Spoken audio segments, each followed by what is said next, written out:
Hey, what's going on? Can you hear me all right? You're catching up on my stream. Sorry, it's a little technically I'm a little Okay. technically inept. Oh, hey, There we I go. can hear Can you now. Okay, perfect, Yeah. perfect. I'm a little technically inept. So, give me just a second. I'm going to switch over so that the viewers can see you as well. I know Oh, I've good. I've got an attractive mug, but I don't we didn't come here for me. Um, Give me a quick second. We're going to change our orientation here. All right, everybody. And then in the chat, let me know if you can see and hear. What should I call you? Should I call you Defnoodles? Should I call you Mr. Feitosa? Is that how you pronounce it, by the way? Yeah, Feitosa. Okay. And So we're it could be Feitosa, could be Defnoodles, could be Dennis, whatever you feel like calling me. Really, I can go by so many different things. all right. Okay. Well, hey, you're a congressional candidate, if correct. Yes, on Perfect. You're the in the filed. 30th. Yes, so already Okay. filed. I got Good. all the signatures I needed to be on the ballot. It's the 30th congressional district. That's Adam Schiff's old seat. Oh, So okay. Okay. Awesome. Awesome. Very exciting stuff. So yeah, obviously, we're going to get into all that. We're going to get into some of the contentions in the race in the region, get your yeah. take on a lot of things. But I'll call you then Mr. Feitosa. So there's more professionalism You to don't it. have to be so formal. Just call me Dennis. That's Okay. fine. Okay, Dennis. Well, we like the setup, and for those who aren't aware, before the congressional run, you were a commentary. I don't know if you would call yourself a commentary YouTuber. Is that the group you would place yourself in? It was more like satirical commentary. Mm-hmm. I talked a lot about especially during the pandemic, a lot of influencer related news, like current events, like that kind of stuff. Um, but yeah, I've been for the last few years, I've been doing more like straight commentary. Okay, sweet. All right. Well, Yeah. that's where I originally had heard about you. From is from that sphere because I've got a couple buddies who are in the Oh sphere, yeah, but back in the day. yes, back in the day. Admittedly, I can't claim stolen valor. I can't say, I'm a day one, but I would hear your name Nah. mentioned. Yeah. And luckily, I don't recall whether it was for good or for bad. So there's a total blank slate in my mind. I'm sure, Bro, as with everything, there's a mixed some bag. of that stuff, some of that like most of the content I was making like between 2020 and 2022 was so cringe. I look back on it, I'm like, what was I thinking? Like, Well, that's actually one of the first questions I wanted to get into. Just knowing that you come from this commentary background, definitely just whatever it may be, producing media, not in like a political sense necessarily, or not in an electoral way. yeah. So how do you think that has driven you to where you are now? What's kind of your approach been to it as now you're campaigning? Obviously, your name that you go by, on your social media is still Def Noodles, which I think isn't Yeah. a bad thing. That's how people know you. But obviously, Mhm. it carries with it some baggage. I felt the exact same way when I started getting Mhm. into Utah politics. So, kind of, what's your whole view of it? Where do you want to go? Kind of merging these two sides of yourself. Yeah. So I think, you can't really separate yourself from who you are, especially on the internet when you have as long of a history as I have. I mean, my history on the internet goes as far back as like 2014. Like my first viral video was in 2015 actually. It was a video I made for Univision. It was a video about my background being of a Brazilian background. My parents are from Brazil. I was born in New Jersey. I'm first generation American, but it was about, culturally like what it's like to be Brazilian. That was like the first viral video. Then I did a follow up for them, uh, which was similar in style. And, ever since then, I've been really involved in making content of that matter. And around 2020, that's when the commentary aspect of it started really popping off. And, you know, I, I've kind of embraced because there were ups and downs, and I've embraced that journey. It's part of who I am, and I think it's also part of what a lot of people experienced because especially the 2020 to 2022 era, I think that was really peak woke, and I think it helped a lot of people. Like at least for me, like I'm Catholic, and I felt like my empathy was abused during that time. I was really driven into embracing certain things that really didn't match, uh, uh, you know, my my faith. It didn't match, you know, what I practiced going to church, what I thought about, what I saw in the scriptures. But wokeness essentially weaponized that to a degree that I think not just myself, a lot of other Christians that I talk to, and I talk to not just, not obviously I'm Catholic, not just Catholics. I know a lot of Protestants, I know some Mormons as well, and I mean I think a lot of Christians felt that. Yeah, good. Shout out to John Dorian, by the way. Thank you so much, John. He's one of fellow Mormon. Yes, sir. We love the Mormons, the members of the Church of Jesus Yes, Christ of Latter-day Saints. Truly are our yes, greatest allies. huh? They are our greatest allies. Yes, I'm a huge fan. I'm LDS myself, so that's why I'm glazing a little bit. If you didn't know before, but yes. yes. Well, I had a suspicion. No, no, I knew you were a Mormon.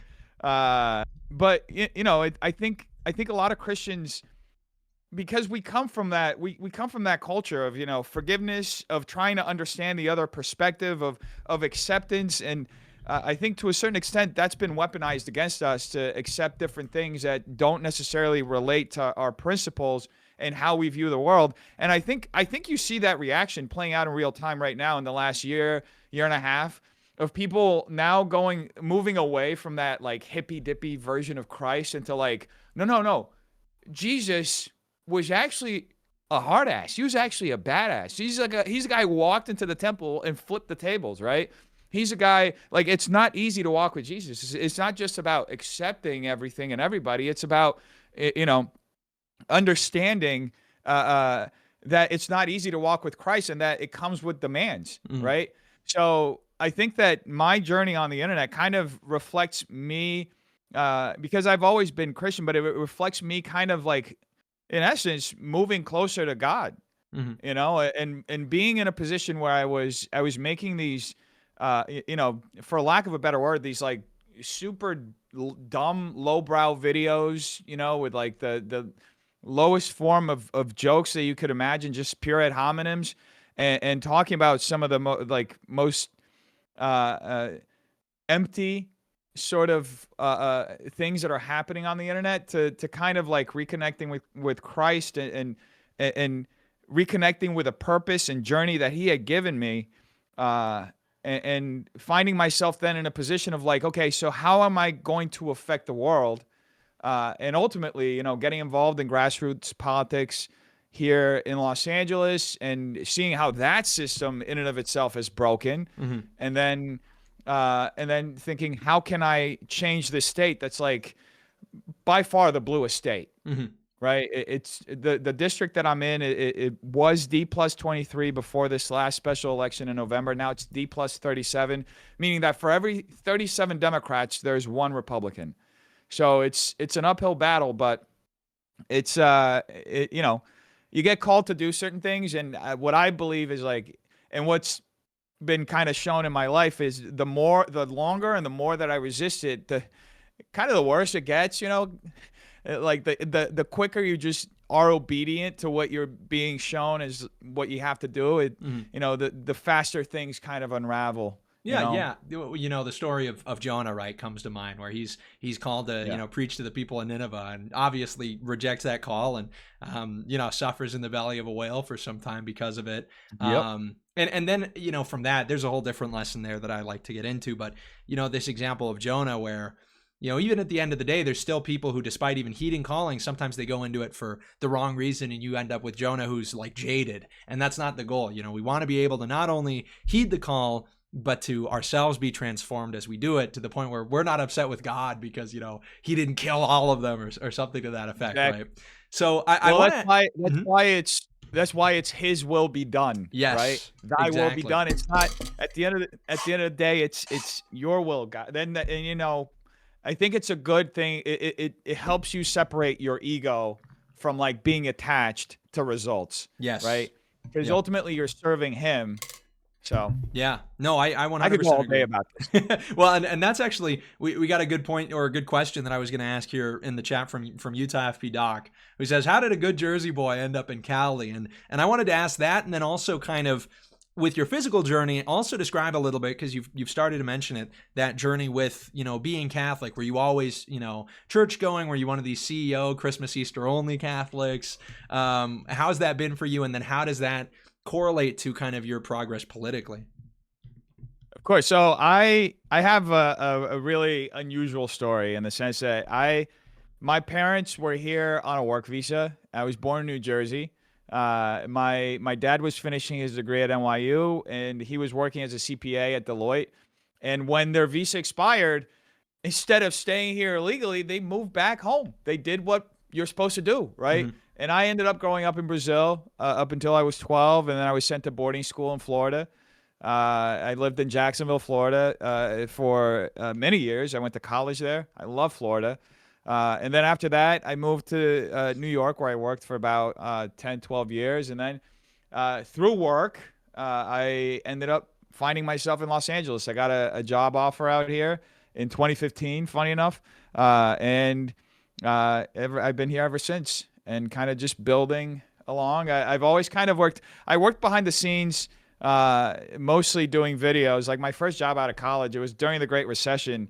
I was touring with rappers, shooting music videos and shooting stuff back when this was like 2009, when YouTube was like in its infancy, Yeah. and you had to be like a lunatic to post content online. Yes.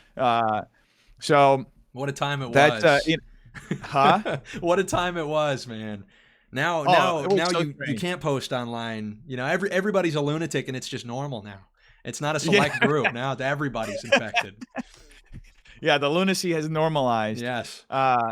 And as far as my being Catholic, I'm a cradle Catholic. I grew up in the Catholic Church, going to church. I did have a moment where I kind of moved away and was kind of like seeking, other things. And I read about Buddhism. I read about Hinduism. Nowadays, it's like I see that period as like such a waste. I was looking for answers in other places when I had the answer right in front of me. But I am so grateful that God was patient with me through that time. And my returning back was, I think, around like 2012. I actually got a job working for the Catholic Church in New York. And I used to direct their TV broadcasts. I used to direct Daily Mass, St. James Church in Brooklyn. Many years, I would just go for, and direct it. The majority of the audience they used to watch at the time, were people who are usually at the hospital or can't go to Mass for some reason. And there's like something really meaningful about that. You're helping people who can no longer make their way to church, be with Christ, So Yeah. I No. did that for many years. And then, I had a very specific moment. It was kind of, I think 2015, I keep going back to 2015, but that was like kind of a year where a lot of things changed for me. I had been married at that time, and I ended up getting a divorce that year. And, my family lives abroad.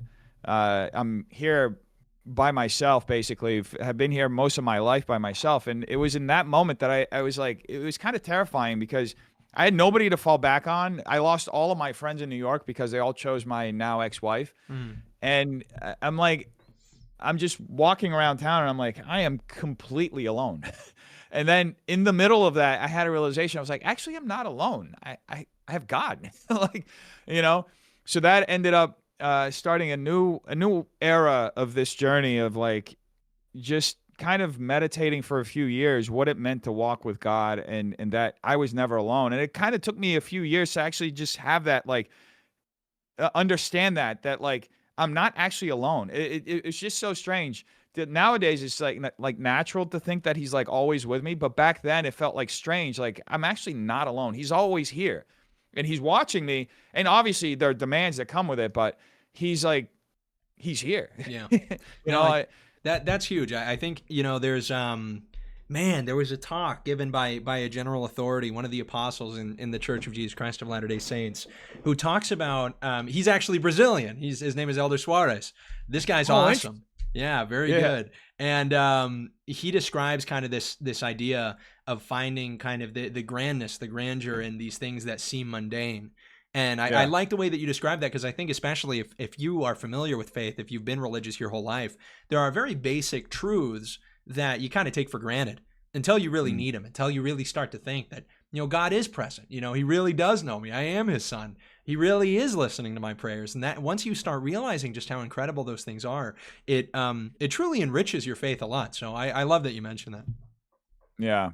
Yeah, faith is a big part of my life. I don't think I'd be anywhere near where I'm at, or I don't think I honestly, it's just such a grounding thing. It's just I always say, and I always say, whenever people ask me about anything, I'm like, my identity is like fully centered on Christ. It's like Jesus first, and obviously country next, and seeing how I can serve people in the best way. I think I feel like unfortunately, culturally, our country has moved so far away from that. Hmm. And that's part of the reason, too. These are a lot of the conversations that we have in our group. We have a solid, like, America First, like, very much like Christian group within the LAGOP. It's like about, it's growing every day. It's about a dozen guys now.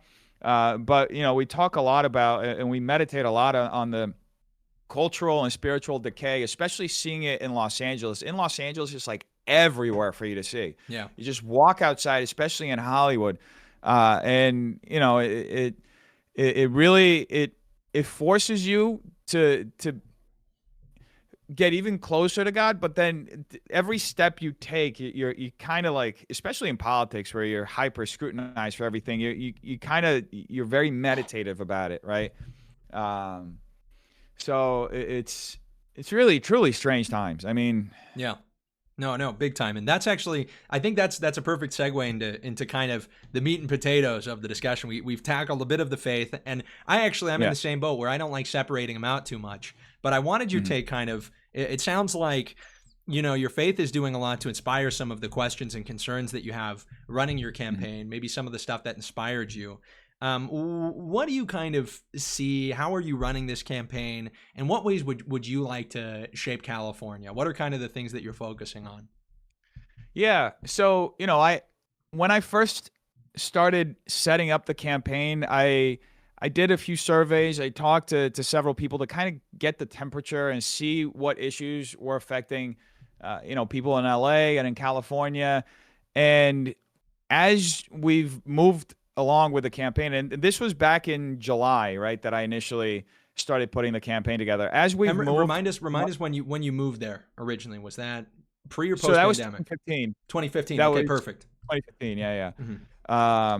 So we Also, as we've moved forward with the campaign, we kind of started noticing other issues that we were going to have to address, either in parallel to this, or they were things that were going to eventually have to be addressed regardless. Some of the situations happening within the party, I think within the LAGOP specifically, they're the kind of things that they're very representative of the cultural rot that has taken LA, right? For example, when I initially put my campaign together, like I said, based on a few different issues that I saw, basic stuff that most Americans care about now, which is like cost of living, public safety, and the homelessness situation in LA specifically, which is out of control, and the corruption around it. Right, there's a lot of corruption in Los Angeles, folks. If you think Minneapolis and Minnesota was bad, California is out of control. It would take a decade of Nick Shirley's every single day exposing this state for us to even, you know, hit the tip of the iceberg. But in that process, we realized that there is real institutional rot and corruption within the LAGOP. And this came almost right out the gate because the last person who ran for this seat, the last Republican who ran for this seat, he is now the vice chair, the second vice chair at the LAGOP. His name's Alex Balecki, and he's currently running for Glendale City Council. And he's a gay Republican, which I don't know how you can conserve anything and be a gay Republican. Just seems like an oxymoron to me. But anyway, uh, within a month of me announcing, we had this meeting. I was looking for advice, and this was the advice he gave me. And I'm going to give it to you almost verbatim. And I've been telling as many people about this because I want people to understand just the level of rot. So he asked me like my position on abortion and on marriage, and I said, look, I'm pro-life. I believe that life starts at conception. In fact, actually, I think it starts even before. I think it starts at the choice of you laying down with somebody, and you're laying down for a procreative act. But let's just say scientifically, the consensus is conception, right? Uh, and as far as marriage, I don't believe in the word traditional marriage. There's only one kind of marriage, and that's it. It's just what's been given to us by God. It's that covenant. So, he said, well, have you ever thought about running as the first pro-choice, pro-gay marriage Republican? It would do so well here in Hollywood. You would probably get all the old gays who fantasize about converting a straight guy like you into a gay to donate to you. And I'm like, Alex, thank you. And I just opened the door and I was like, that was it. The conversation was over. Because he's effectively asking me to prostitute myself for donations, right? He's effectively asking me, like, right out the gate for me to give up my principles so I can go out and fundraise. And I think that's part of the reason why the Republican Party has become so weak in California. There are so many people who are just used to losing. It's not the same party that it was when Reagan was around. Reagan was from California, right? It's definitely not the same party. It has been considerably weakened, and the Republicans that are currently in place are usually former Democrats or they're libertarians like Alex, who's very socially liberal, is just fiscally conservative, so he's only, Republican in name only. And, they have this idea that the party should move towards social conservatism, and there are a lot of us who disagree with that. We want to conserve what, the founding principles of this country, right? Which this country is a Christian country. It was founded on Christian principles, biblical principles, right? So, it was very disappointing to get that out the gate. It was actually kind of infuriating. And, ever since then, I've been kind of just moving along and seeing that sort of institutional rot within the party is actually much larger than just that issue. The party itself has been aligning itself with it's called the gay. They're the gay lobby, basically. It's the log cabin Republicans. I was about to say that, the log cabin Republicans. Yes, sir. I mean, we actually have right now Scott Pressler in Utah. Really? Yeah, he's here right now. And this is the thing where, electorally, he is excellent. He's a good signature gatherer. He's a good grassroots guy. But eventually, you do have that qualm where it's like, look, am I going to say that the electoral victory is worth sacrificing everything in order to get to that point? Then, what are we actually winning on? What is the platform that we have gotten to the office with if we have sacrificed everything along the way? So, this is a big concern all across the country. And it is difficult when you're put in that position of, look, either we lose kind of a grassroots initiative drive because there's a lot of Republicans that are, asleep at the wheel, or we have to say that the only really effective people are like, 5 really rich gay guys, right? And so the purse strings is obviously a big part of that. Yeah. But yes, the gay lobby, continue. What I would say, and this is something that, comes up a lot, obviously, what I would say is anybody can be a Republican. I don't mind that. You can be a Republican, you can vote as a Republican, and you can be a part of the party, you can donate, all that stuff. The only thing is, there's a limit to who is responsible for the soul of the party. You're not going to get to define the principles of the party, which is what they tried to do in California specifically. They tried to redo the entire platform as a socially liberal platform. It got shut down, thank God. So then Rick Grinnell went on the national level and changed it like that. So that's how they had to reverse engineer it. And this is still a fight that's going on, to change it back to what it was, to these social conservative values, right? But even beyond that, I mean, coming back from Amfest, you were there at Amfest. We saw each other there. Did I see you there? Yeah, we went to that James O'Keefe party. That's what it was. That's what okay, yes, yes. Yeah. Now I remember. I was gonna say, I'm like, I'm trying to remember which night it was. Okay, perfect. There we Yeah, go. yeah, There we yeah. go.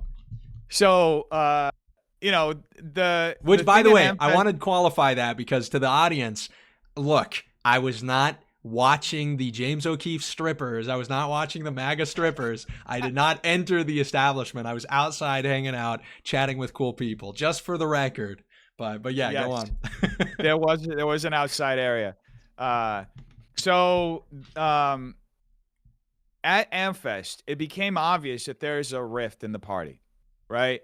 That right now that we're watching the end of MAGA, right? And we're watching the this very motivated and young America First coalition really sweep in.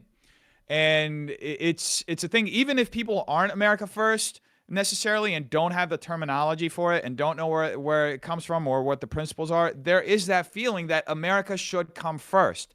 That we're just sick of seeing our money being sent abroad to fight foreign wars or to fund foreign governments. We just want to take care of Americans. And I see that actually on the streets when I'm door knocking in Burbank or in Glendale and parts of my district.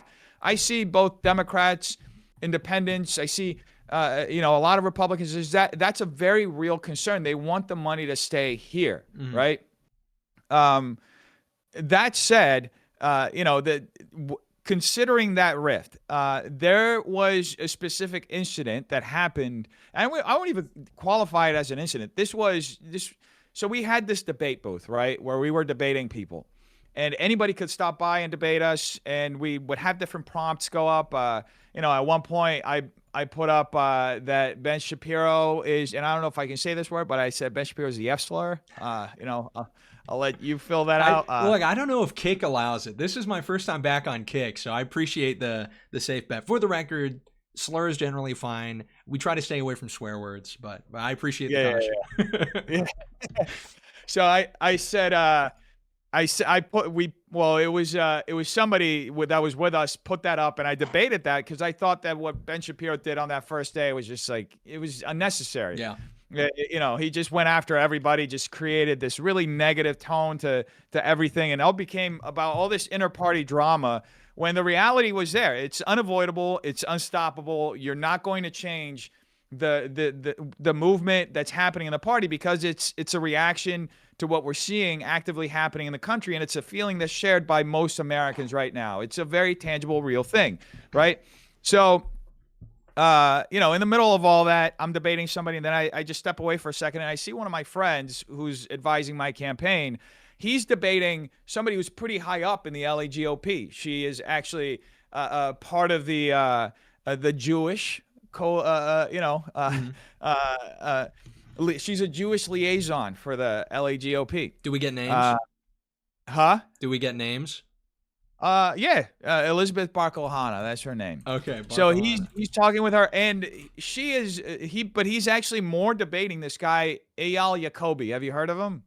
Yes, I think so. Yeah, yeah. On He's big Twitter, I've on seen X. him. He's got Yep, like 380,000 followers on X. You yep, watch his timeline, it's just straight up Israeli propaganda all day. yeah. And I'm pretty sure he's a former IDF soldier too. So to me, his timeline is just an intelligence operation, really. Mhm.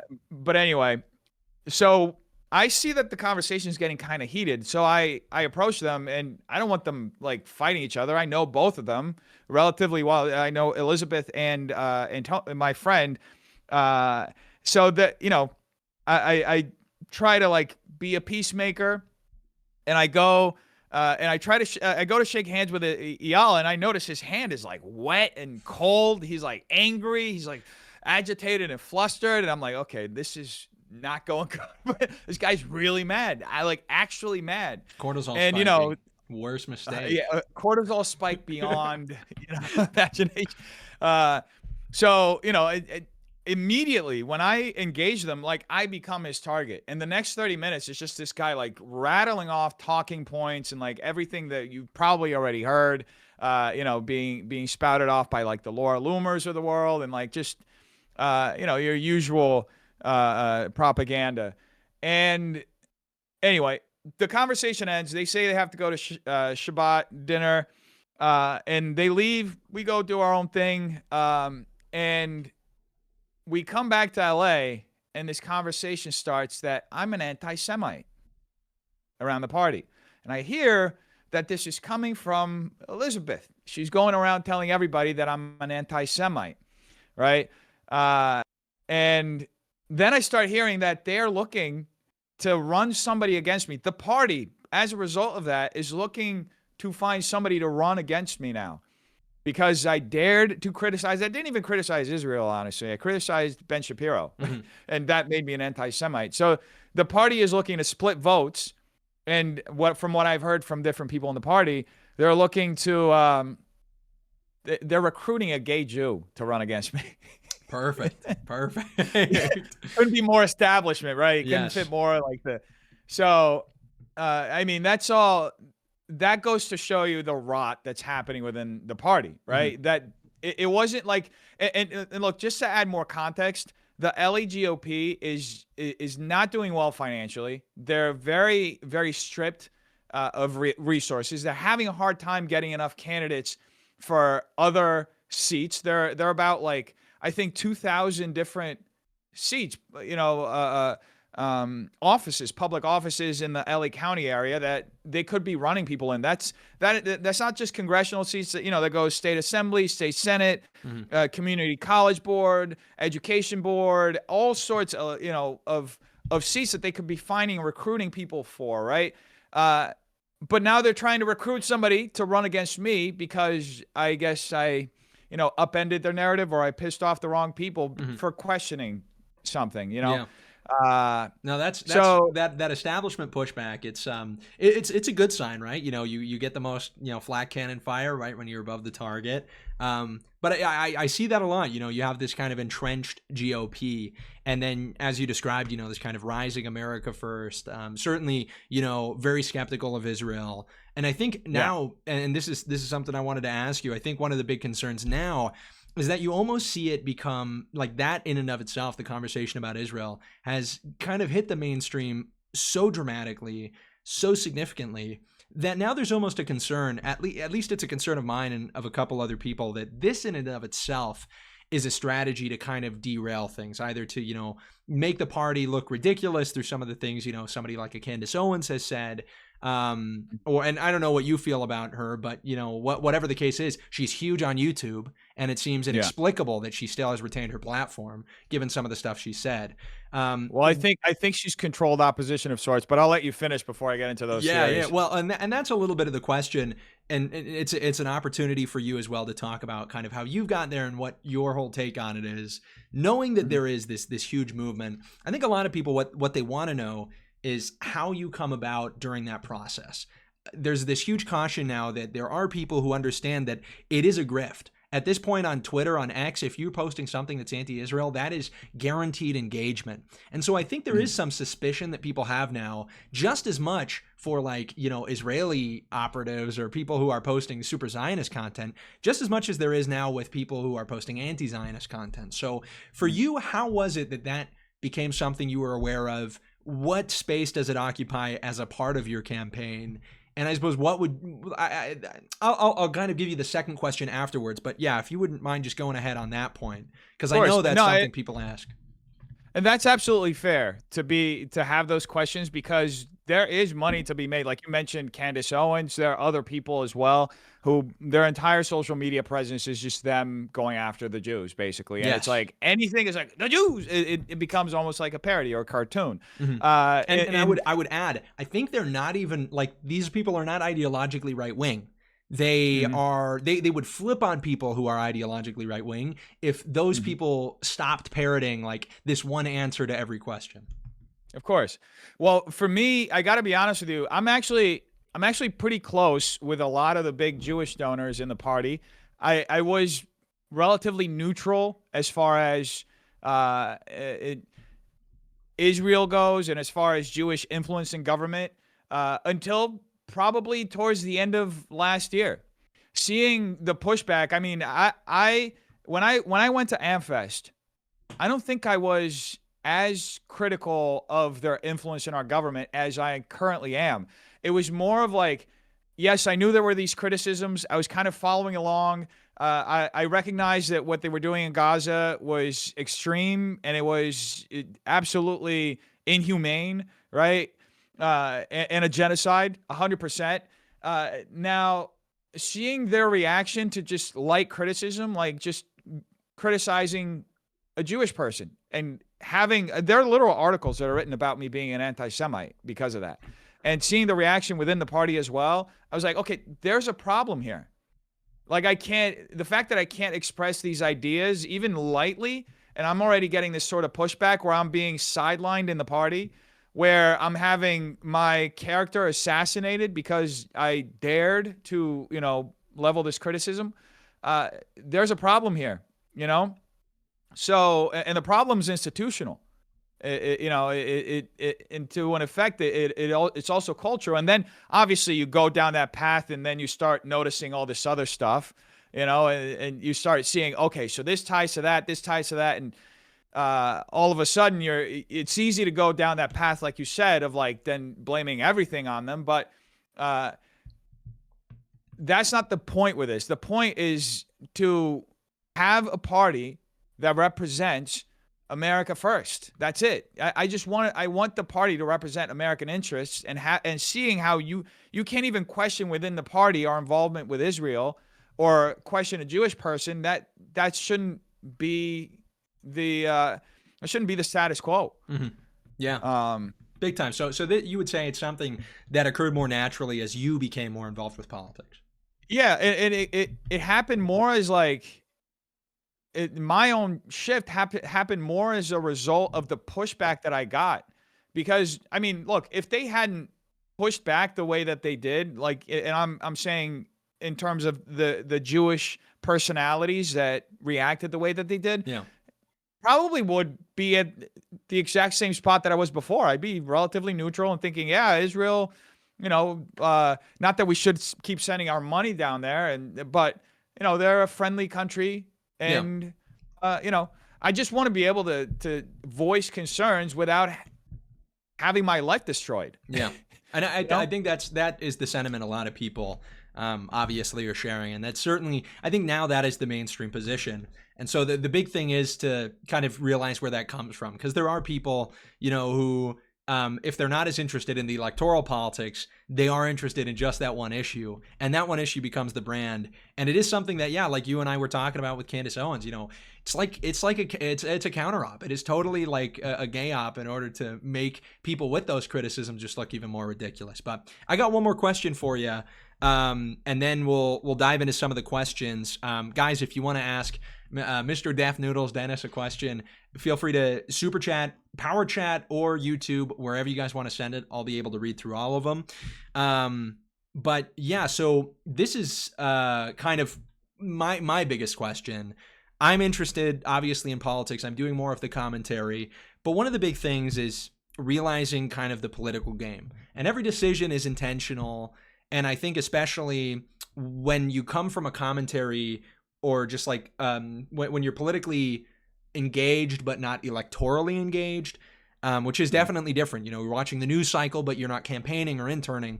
You look at politics a different way. Every national headline becomes the thing you're most interested in. And oftentimes, there's people who don't even know the things happening in their community. It becomes very different when you run to office and you talk to the people who live where you're campaigning.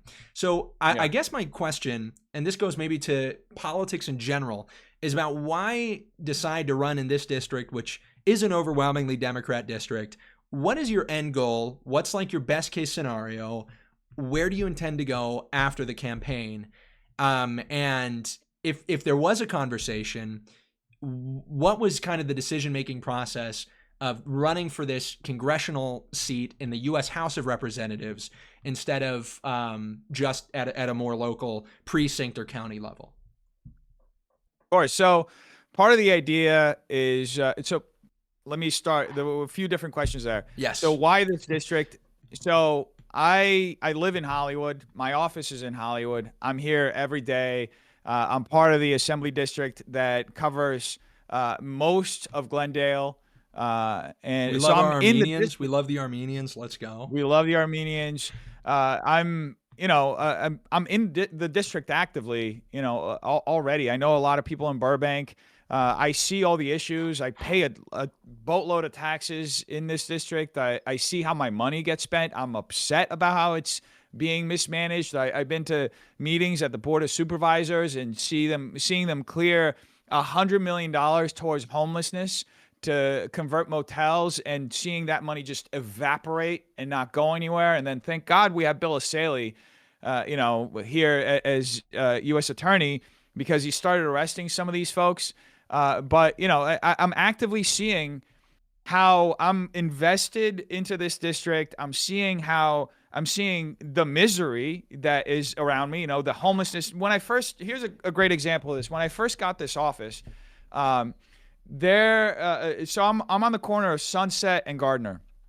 I'm right on the Sunset Strip, so it's a very central location, very well known. There are tourists walking here. I'm less than half a mile from the Hollywood Boulevard, right?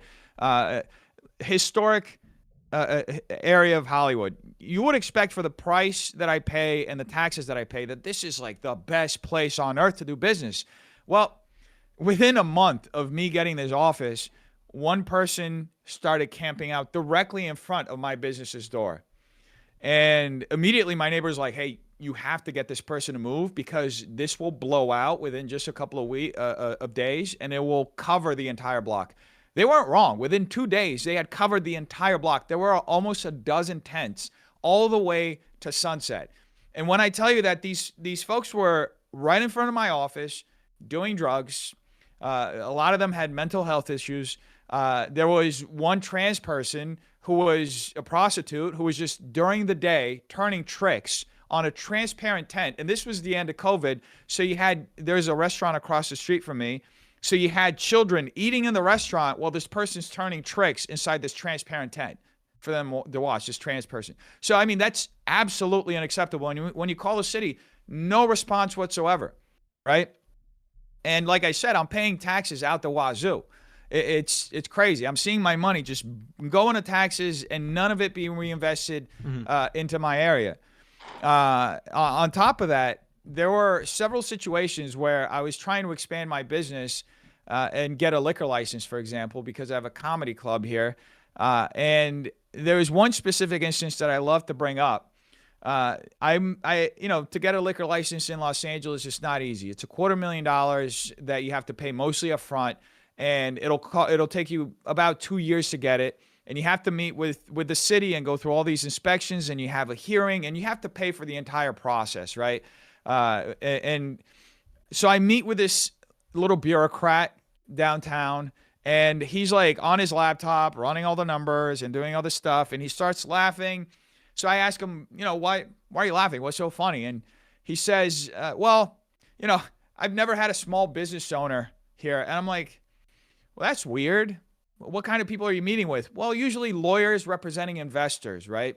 Yeah. And that, to me, subtextually just told me that the little guy is being priced out. Yeah.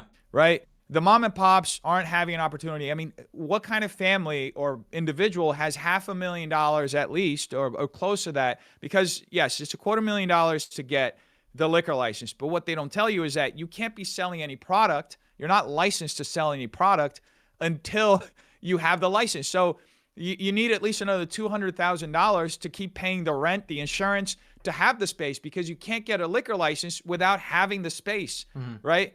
So that's like up to 2 years that you're paying to just hold a space in hopes of getting this liquor license. And there are a lot of people that try to reverse engineer it. For example, there was this Vietnamese restaurant across the street from me. Very nice lady was running it. She was selling sandwiches while she was trying to get her liquor license. And she, after trying for 2 years, wasn't able to get it. So she had to close shop. And I don't know if she moved, but somewhere else, but it's now another restaurant. It's a pizza joint. But that's a harsh reality, right? And I mean, that's how business goes. But you don't need, business is already hard. You don't need the extra hurdle of this bureaucracy that's made to effectively just, corner the American dream so a small elite can have access to it.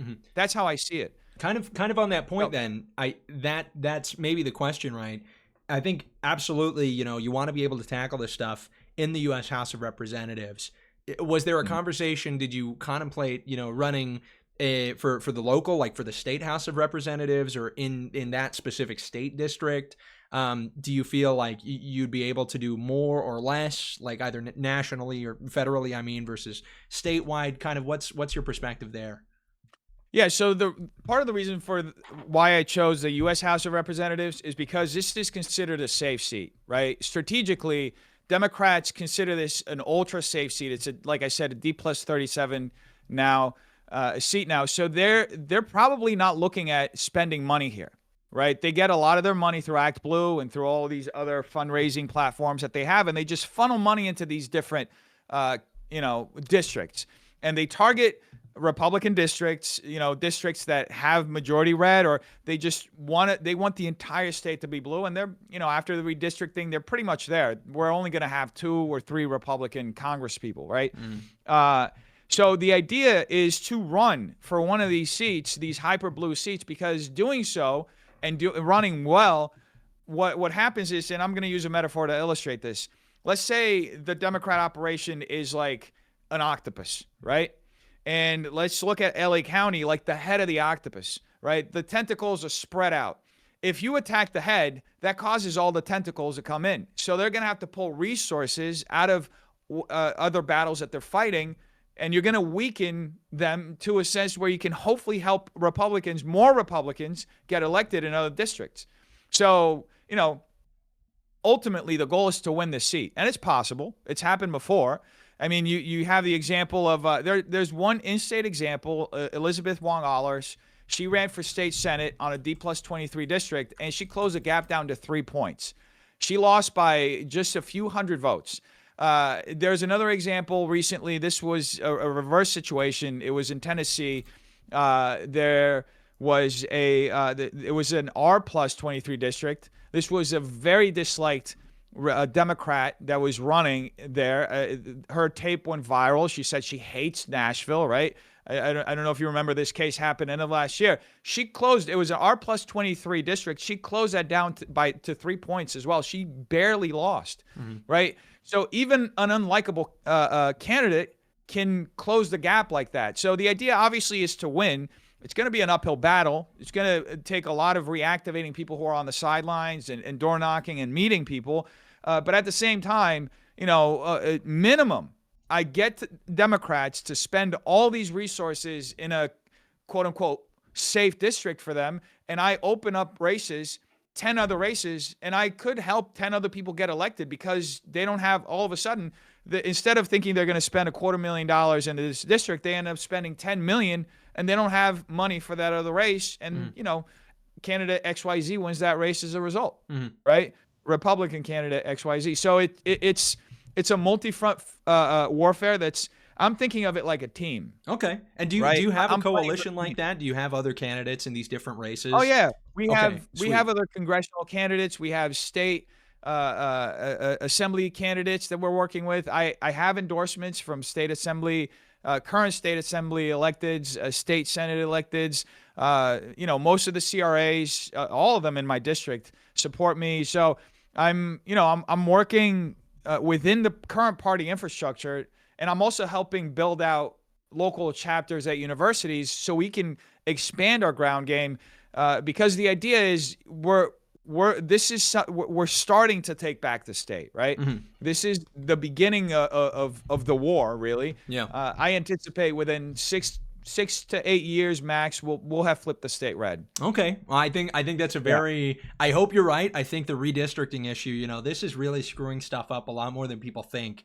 And it's one of those things where, you look at it, you look at Texas, you look at just the movement for redistricting. I mean, this is going to open up, it has opened up a blue seat in Utah. Of our 4 congressional districts, one of them is now blue, and it's a plus 30 Kamala Harris district. So, you and me, we understand the same issue, and people never expect that to happen in Utah, but I think that explains kind of how pervasive it is, especially when it literally is just the government coming in and saying, nope, we're going to gerrymander it in this particular way. So I like the goal, and it's interesting as well to hear that strategy to kind of, be able to get some of these other races much more competitive than maybe they normally would be. I like that. Let's say, I'll give you 2 questions, and if you could do kind of a quick answer, because we want to get to the questions as well from the super chats, but let's say you're elected. What are kind of the 3 policies that you would implement, or the 3 reforms that are kind of your top priorities? Of course. So one of them, so obviously Congress is responsible for the purse, right? And this is how we can enact, basically force this authoritarian Democrat state. It's been Democrat for about 60 years into good policy, right? We can tie things such as like let's talk about costs of living first, right? I've already signed a pledge that I'm going to vote against any bill that raises federal taxes. But I also I want to I'm going to work on a proposal where we tie federal funds to not only cutting regulations for local businesses, but also regulations for homeowners, as well as state taxes for everything you can imagine, right? There in California, like this is something crazy that I've been talking about with one of my advisors, but in California, they're double dipping on gas taxes. It's actually crazy. So they're taxing on top of the federal tax, right? It's something that shouldn't be happening. Yeah. Something that we can easily fix. In California, we're paying close to $5, if not more, per gallon, and it's part of the reason why everything costs more here, right? So that's one of the things that we're going to do. We're going to tie federal funds to that. We also have a serious issue with retention of police officers. Here, we've lost, the LAPD lost about 10% of its police force in the last 5 years. A lot of it is a reaction to the BLM movement, the ACAB, stuff that happened around that time, which Democrats are now disavowing. They're saying we were never part of that. No, that was part of your policy, Yeah. right? So there is currently no incentive for a lot of these police officers to a lot of them are retiring and they just don't have the necessary replacement. And there are a lot of people who are being trained and going through the process and not staying in the police force because it's a brutal job, right? Yeah. Thankless. Especially in it's LA. A thankless job. Yeah. Exactly. And home burglaries are up as a result. Response times are longer than ever. I'm door knocking a lot, and I hear a lot of stories. Places like Burbank that usually are relatively safe. You hear every block we go, at least 2 homes have been burglarized in the last month. It's not normal, right? Cars are getting burglarized. I mean, it's so ridiculous that there was even a trend that was happening here in the Fairfax district where people overnight, they would park their cars on the street and they would wake up in the next morning, all their wheels would be gone. The cars would just be sitting on cinder blocks. It's ridiculous. But the idea would be to tie federal funds or to create federal grants to replenish our police departments, create more incentives to train more police officers. And then as far as the homelessness situation goes, we need, first off, in the corruption aspect, there's been over $25 billion on the state level that's been thrown at this problem. And none of that, all of that money actually is unaccounted for. Nobody knows where it went. There's no transparency, no state audit. At the county level in LA, they spent close to $2 billion in the last 5 years, doing motel conversions, quote unquote.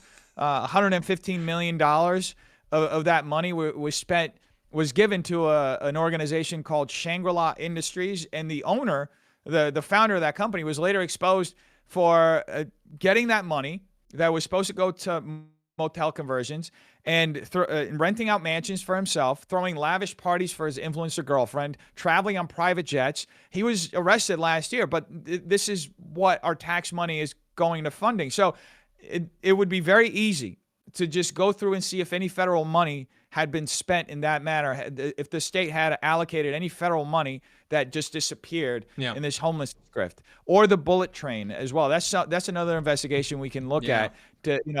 How many years has it been since it was announced? Bro, it's a joke. It's been so many years.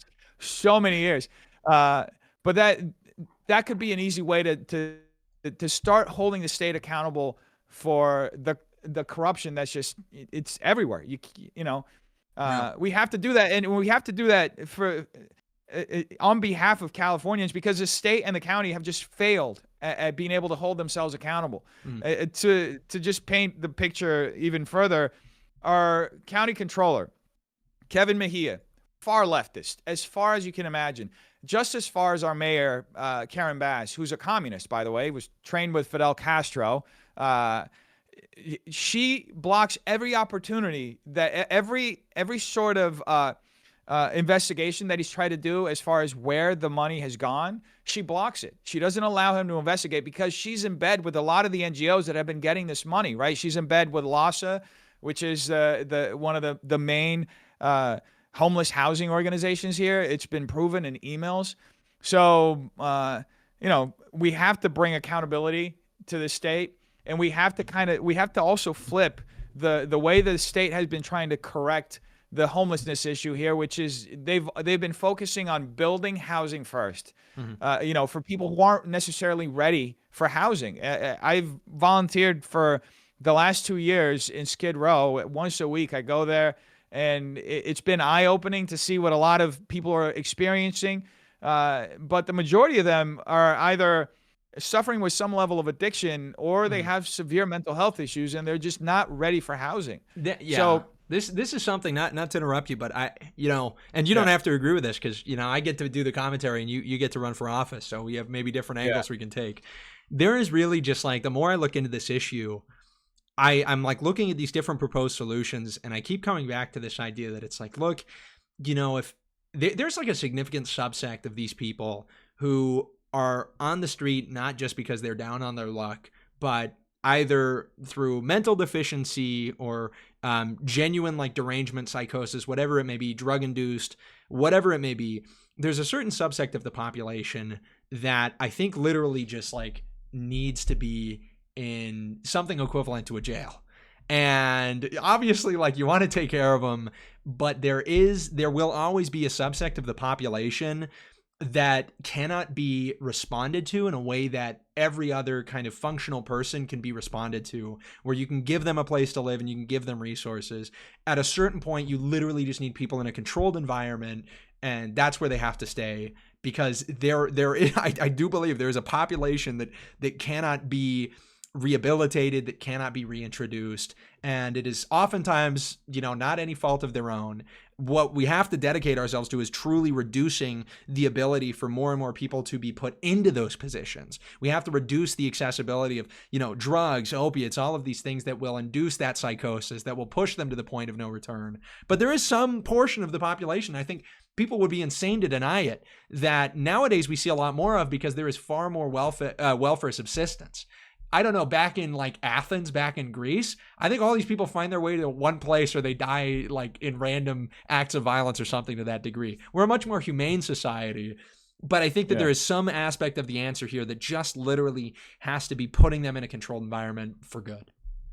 Well, what I can say to that is that there was actually a study that came out end of last year that showed that for the first time since I think the 1970s, there was actually a majority of people who thought that reopening mental institutions, like the old, I'm not talking about the One Flew Over the Cuckoo's Nest type of mental institution, but just like a place where you can house all these folks. Yeah. I guess the majority of people supported that. Yeah. So, well, and the opposition, it's rhetorical. It's because they watch movies and it's like, oh, this is the loony bin. And it's like, no, it's like, we just want them kind of safe.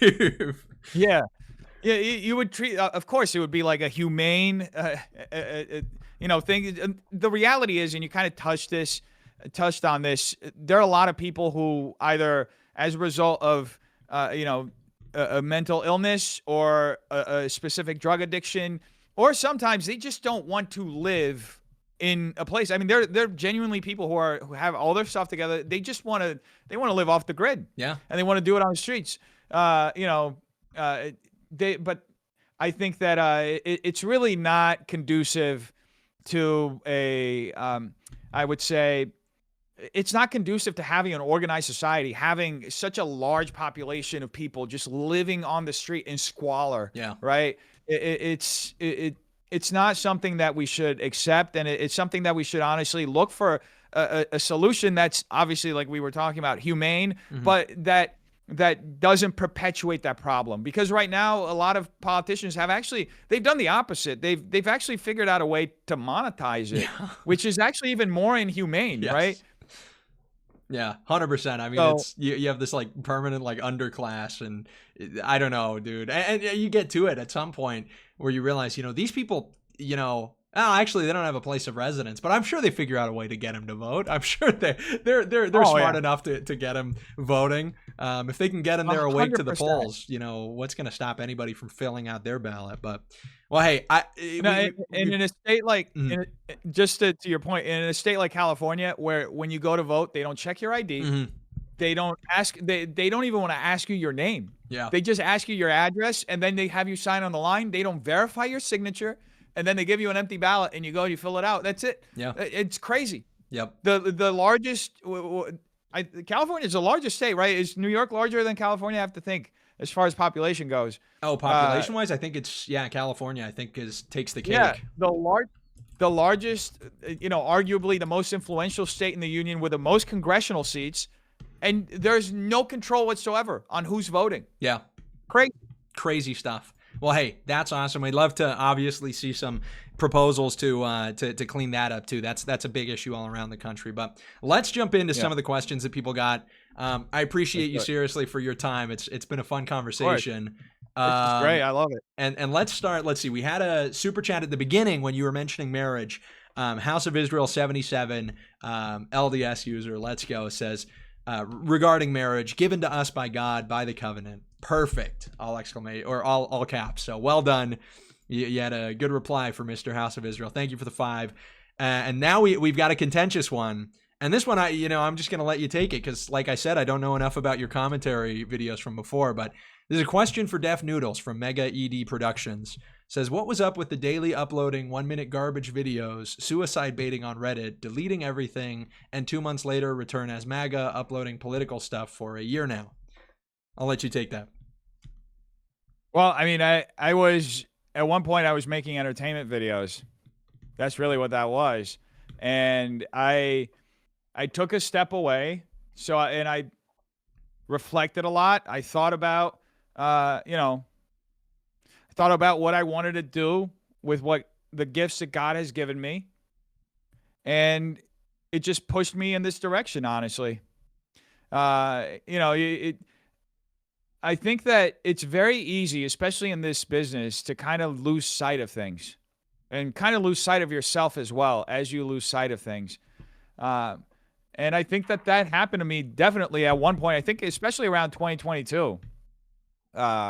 It was by far one of the most difficult times of my life, and it really forced some reflection. And I was pretty close to God then, but it just like it kind of set a fork in the road. It was like, what are you going to do? You have this. Are you just going to keep walking this, easy path that's basically a money printer, and you can just keep selling your soul and your integrity so you can keep doing this stuff? Or are you going to walk the straight and narrow where you actually have some sort of positive impact? And I had to make a choice. And honestly, it wasn't an easy choice. I lost a lot making those choices, and I'm still losing. Obviously, it's always the kind of thing when you make decisions to stand on principle, you're always going to lose something, right? And it could be money, it could be material, any sort of material things, could be relationships, but it's not easy. That's why Jesus is that specific when he says that he doesn't say specifically that he didn't come here to bring peace, that he came here to divide, parents and children, that Yep. they're gonna, Came not to bring peace, that, but a sword. Yeah. exactly. So, yeah, it's not easy. I had to make a choice. Mhm. That's what that choice was, and I'm actually happier than ever that I made that choice, because some of the darkest moments of my life were moments where I was effectively doing things just for the views, Mhm. and things just to satiate the algorithm. I have never felt as miserable as I was in those moments. Though, and it's ironic because that's the most money I've ever made in my entire life. Mhm. It's almost like And you actively feel your soul like leaving you every time you upload that kind of garbage, right? Yeah. You're like, you make it and you're like, you feel empty afterwards. You publish it, you see all that engagement, you see that money in your bank account. It means absolutely nothing because you're selling yourself. Yeah. So No, I can definitely, I resonate with that a little bit. There's plenty of stuff I said. I had the, benefit of having a 2-year religious mission, which allowed me a lot of time to reflect. And I would think about stuff that, we even had stupid bits. Like one of the bits I did before the mission is, Suckle Gang, which was just like this tongue in cheek kind of reference to, breast milk and like the health benefits. But, I look back and I'm like, although funny and although the, kind of the scientific points we made totally true still, I came back and I'm like, this really isn't the way I should be composing myself and the way I should be presenting myself publicly. I look at kind of the way I was speaking, even if it wasn't, foul language, my intent and all of that, I absolutely reflected a lot more on it than I had before. And so I'm very grateful for the opportunity that those 2 years gave me to kind of reflect on it. And yeah, to come out with things that I wanted to change. I don't think you should live your life with a ton of regret, but you're stupid if you just forget everything and don't allow it to inspire some changes. So I think that's a really reasonable answer. And it, like you said, if we're looking, and I don't know enough about your background, right, to really make a lot of huge character judgments, but certainly this YouTube career is lucrative. And the kind of content within the commentary and satirical commentary community that was really the meta at that time, super lucrative. And politics, especially starting off, especially in races where you're really fighting, it's not as lucrative. And so I suppose then just one more question in that regard, building off of it, do you see politics being the thing that you continue doing for the rest of the foreseeable future? If things don't go your way in this election, what do you think you're going to do? Are you going to try and campaign again at a different level, or what do you see happening? no, I'm in it for. I honestly, I don't see any other trajectory other than the trajectory that I'm on. And we're actually building a community. Like I said, it slowly grows. We're always adding 1 or 2 people. We got pretty much a dozen people now that it's a pretty tight knit group, and we're pretty intent on bringing the Republican Party in California back to its roots, back to its principles. And obviously, I'm in this race to win. If I don't, then for whatever reason, we still have a plan afterwards. We're building an organization. We're actually building several organizations. We're building grassroots organizations for young men, young America First men. We're building chapters within different universities around my district. So the idea isn't just it's not just in the short term about this race. It's lasting impact, right? It's how we can turn the state red. Like I said, it's going to take about 6 to 8 years to do that. We're on like a George W. Bush, Karl Rove type plan, when they flipped Texas. So we have a very clear strategy on how we want to do that. We believe that California California has been the cultural center for the world. And ultimately, if you want to defeat wokeness and this sort of ideology, you have to go to where it started, which is San Francisco, it's LA. It's the 2 cities that have perpetuated it the most. This is not just a political war, it's also a cultural war. I have this comedy club where we do these shows, and we just did a show this past week, and it was all conservative comedians. They're all right-wing comedians from all backgrounds, right? And that's something that you don't get in Los Angeles. In fact, here's a little anecdote. The booker from the Comedy Store up until a few months ago was this white lesbian, and she would specifically not book white men.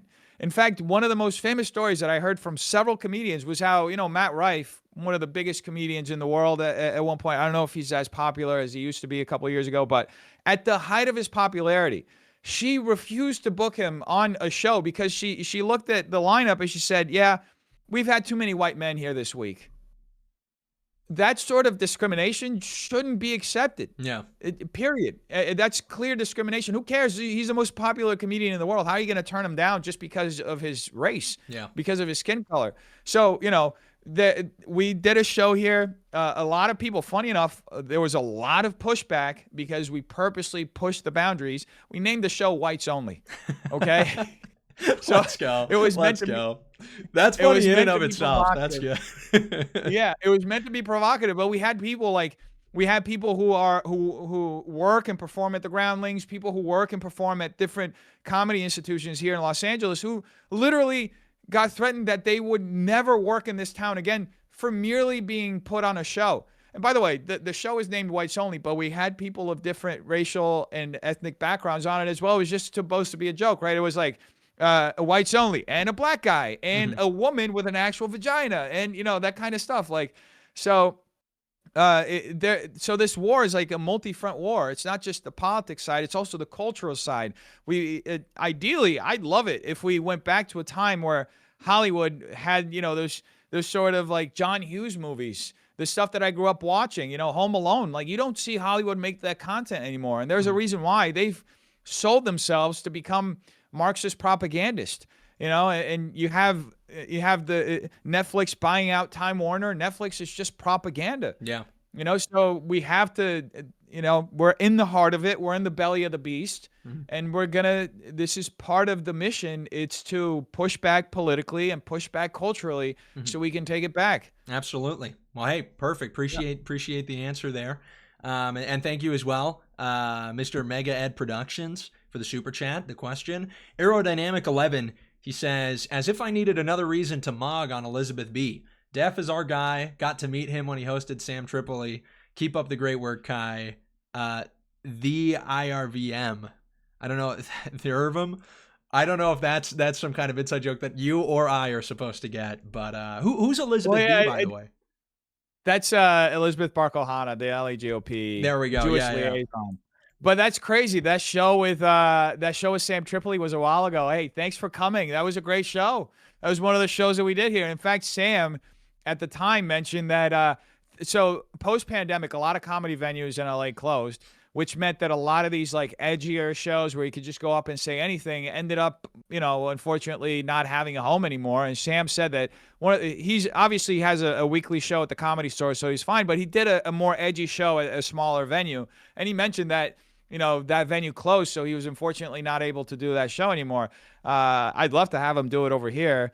I'm going to reach out, see what he's been up to, but yeah, I love Sam. Sam's great. Sweet. Awesome. Well, hey, that's cool. You got a guy that saw it in real life, in IRL. And let's see, we've got hold on. Let's jump over here. We had another super chat by Cradley, who says, you will be only one voice in Congress. You are optimistic but unlikely to achieve goals. If you don't get rid of activist judges and liberal AGs, nothing will change. No repercussions, no change in crime. I don't know if you want to say anything to that. No, I think they definitely have a point. This is more of a systemic issue. It's a larger issue that one person, supposedly can't affect. But this is the thing with Congress, I think, and like I mentioned, the race itself, I can help a whole other host of people get elected. It's about building an infrastructure as well. It's about bringing more people who are on the sidelines, activating them. I've been going to churches every weekend. This past weekend, I went to an Armenian church, and a lot of the times people, it sounds kind of crazy to say this, but they thank me for coming out, and you'd be surprised, right? A lot of churches don't want to mix politics and faith, but these churches have felt sidelined for the last decade and a half. And people forget, California looks super blue on the map, but California in 2008 passed Proposition 8, which was a ban on gay marriage. Yeah. Before gay marriage became the law of the land. LDS Church in the trenches there fighting that battle. Yep. And that demographic is still largely in California. What happened is they got disillusioned. They gave up. They saw that there weren't the Republicans that were fighting for them were no longer there. They didn't stand for those principles. So this is yes, it's about winning a seat in Congress and affecting change there, but it's also about influencing California so it can so we can take the state back, Hmm. right? It's a multi-pronged war, like I was mentioning. And look, when I'm in Congress, it's and this is something I've discussed with some of my advisors. There are a few different things that I can do that I can just by doing them. I'd be doing something that would be radically different than anything that's ever been done in Congress. Yeah. But have you ever thought about a congressman doing a 24-hour live stream, just walking around with a camera 24/7? Dude, that would go hard. That's genuinely a good idea. Like interviewing people like as a congressman, that would go hard as a congressional candidate. I'd be in favor Exactly. of that. I think The admittedly level. a lot of like this like you know you have this girl. What is her last name? It's like this unpronounceable last name. She's within kind of the Zoran sphere. I forget where she's running. Her Yeah. first name's Kat. And it's like some of Uh-huh. the streamer politicians, they get on my nerves. But a 24-hour stream, or at least like an IRL, like talking to actual voters stream, Yep. would go hard. And it would subject you to a lot of fire and a lot of criticism. But I think that Mhm. would actually go pretty hard. Yeah, well, the idea is to bring an unprecedented level of transparency to what Congress is like, Uh-huh. right? Most of the stuff in Congress happens behind closed doors. We only see really a fraction of what is leading the decisions that are made in Congress and on Capitol Hill, to unfold. So why not? Why not just reveal that to the public? Yeah. Why not? There's a guy, actually, part of the inspiration for this idea is I think his name's Phineas. He's in the European Parliament, in the European Union, and he does something similar. He will literally live stream himself during votes, Base. and he will expose the entire system. And we talk about draining the swamp. What better way than knowing who all the swamp creatures are, Yeah. than how the system is operating? No, I agree. I think there's like a big part of it is just you need the transparency to the process because there's plenty of people who don't know. Like right now, we've got the Utah legislative session right now, and you've got a bunch of these bills that are passing, and there's a ton that are really like interesting and relevant. There's one right now that's about kratom. It's about like the OH7 extracts, which is literally just like opiates. It's like these legal Yeah, opiates that you can get at smoke shops. You can get them all over. highly addictive. Yeah, highly addictive, like crazy addictive. Yeah. And this is something that was, mentioned to me by a buddy of mine, but I had no idea that this was actually a bill being voted on right now. And so I think what you need is ease of access for the political process. So I'm definitely in favor of that. I think that's great. And let's see, let's move on with the super chats. Love that idea. And maybe I'll go sit into the legislative session and cover it myself. I'll put on the meta glasses. Maybe that's content for me. But let's see. Cradley also, he earlier sent another super chat. Thank you, Cradley. He says, to get any movement in Cali politics as a GOP is going to require some major changes. What do you think are the biggest levers people need to be aware of to move the needle? In county politics? Or just in state, yeah. Whatever level you feel to take it to. Mhm.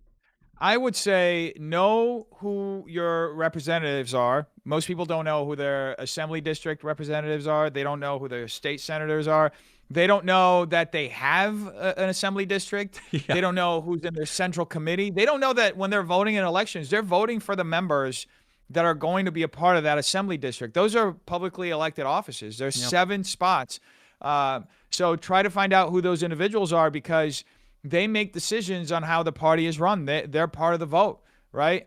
I think familiarizing yourself with the process, and unfortunately with California, the bureaucracy is gargantuan, right?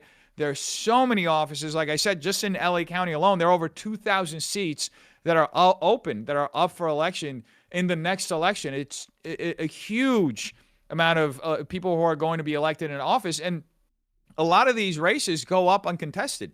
You'd be surprised. Sometimes it's just one person on the ballot. Yeah. There are races that and you don't necessarily even need a lot of money. Some of these races, I know, for example, some folks who ran for local seats and spent a couple $100s and got elected into office. Literally. Right? Yeah.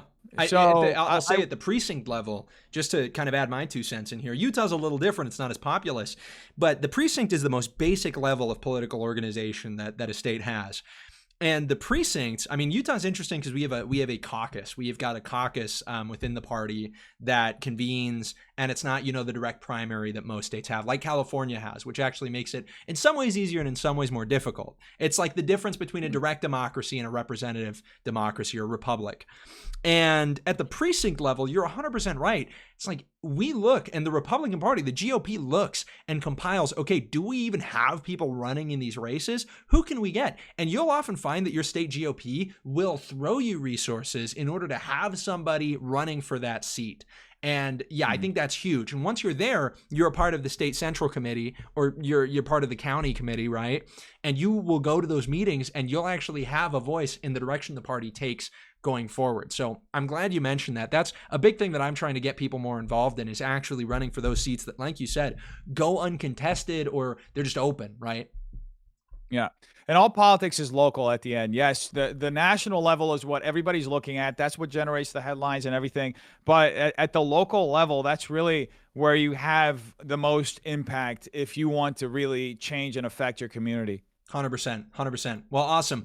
Let's see if we've got any more super chats here. We got a $10 super chat from Meow Groiper. We love you, Meow Groiper. Big meow to you. He says meow. Predictable. Love this guy. Hey, we got to play Rainbow Six Siege again sometime, big dog. So he's a good friend of the show. And let's see. I think that was it. I think we're all caught up. Let me double check to see if any came through Power Chat. I think we're all cut up. Asian Mormon had some huge super chats. Want to give a big thank you as well to you. I'm not sure if they were directed to you, their message list, but nonetheless, we'll announce them here. Thank you for the $88 and the $12. Huge super chat, and we'll put a W in the chat for our boy Asian Mormon. I got a J Dogs because he sent over J Dogs money. If you're ever in Utah, you got to try them. They're these amazing hot dogs. So J Dogs? J Dogs, so good, so good. So what's good about them? Like, what do they come like loaded or? So they have like a specific selection of items that you can put on. It's almost like a Subway just for hot dogs. What I like about it is that there's two menu items. I mean, there's fries as well, but it's like you either get a beef hot dog or a Polish hot dog, and you can load up banana peppers, pickles. They've got a sauce that's really good, jalapenos, sauerkraut, and I think one other thing, and you can choose which of those toppings you want on it, and that's it. Yeah. And it's like $6. They're big. It's just easy. I don't know. I'm a big fan of these places, these establishments that just have simple menus. I mean, California, you're the kings of In-N-Out. We have them in Utah too. People don't know that, but you have In-N-Out in Utah? Yeah, nobody knows that. Isn't that crazy? That's great. Yep. Yeah, I love In-N-Out. I love it. So anyway, those hot dogs, by the way, sound terrific. Now I'm hungry now. I may just go out and we have Pink's over here. You ever go to Pink's? I don't think so. And I go to California all the time. Like whenever I'm there, I'm in the district that you'd be representing. It's like I'm always either in Hollywood or I'm kind of Beverly Hills. I've been in Culver City a couple of times, and I've spoken, at UCLA, UC Irvine. Is UC Irvine within your bounds? It's about an hour from here, an hour and a half. Yeah. But anyway, love that place. But you're right. You spend time walking around the streets and you realize there's a lot that needs to change. So yeah, I go to Santa Clarita a lot, and I joke around because Santa Clarita feels like America. So I tell them I'm happy to be visiting you over from Africa because literally often feels like Africa. That's so funny, dude. I just looked up Pink's. This place looks amazing. Yeah. Sorry to. I'm hungry now too. I looked it up. Couldn't help myself. These hot dogs look great. They're great. Yeah. Real. That's what's up. Loaded hot dogs. Seriously, that's such a goated thing, man. Hot dogs are such a staple American food. Love it. 100%. Anyway, well, hey, I think we're all cut up there with the super chats and everything. I don't know if there's anything else you'd like to say. Of course, plug your campaign where people can find out more about you. And of course, if people want to support you, where they can do that too. Of course. Well, first off, thank you so much, Kai, for having me on, and thank you so much to the chat, for all you guys for generously sharing your time with me and hearing me talk about some of the issues that we have going on here in California. I always have to kind of gauge because there's so much of the stuff that happens in California ends up becoming national news. Mhm. So I don't know if people are sick of hearing about all the issues going on in LA and California. So I'm just grateful that we're able to get the word out and people can start understanding what's happening here, because the goal is to contain this here. Look, if Newsom becomes president, which is unfortunately a very real possibility, that could become our state could become the whole country. Yeah. So it's good that we're aware of this right now so that we can avoid that from happening. Now, if you want to know more about my campaign, one of the easiest ways is you can just go to my website. It's Dennis for Change, DennisForChange.com. And there's information there on how to donate, on how to volunteer if you want to. There's some policy talking points that I have on there. Some of the stuff that I shared about, cost of living, public safety, and homelessness. And if you want to get in touch with me, that's also a good way to do it. If you want to, get in touch with me on social media, you can do it through my usual social media accounts, which are Defnoodles, DEFNOODLES, or my congressional campaign accounts, which are also Dennis for Change. And yeah, thank you so much, Kai. I really appreciate you. Of course, Dennis. Great to have a better sense of who you are, meet you more formally, and thanks for coming and talking to us. We appreciate you. Have a good one, man. Thank you so much, everybody. God bless. All right, take care. Oh, empty studio.